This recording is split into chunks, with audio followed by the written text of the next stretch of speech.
صاف و معیاری پانی عوام الناس کی فراہمی دن بدن گمبھیر ہو رہی ہے۔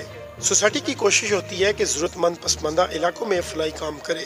حمزہ بیگ ویلفیئر سوسائٹی نے چتن موڑ مسجد عثمان غنی روہتاس روڈ پر فلٹریشن پلانٹ برائے ایصال ثواب امت محمدیہ صلی اللہ علیہ وآلہ وسلم کی تصنیف کی، جس سے اہل علاقہ کی کثیر تعداد مستفید ہوگی۔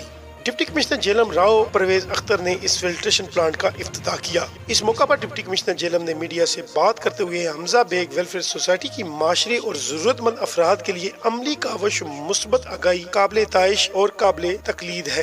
اور خاص طور پہ یہ جو واٹر فلٹریشن پلانٹ انہوں نے لگائے ہیں، یہ تو پانی جو ہے وہ زندگی کا سب سے بڑا سورس ہے۔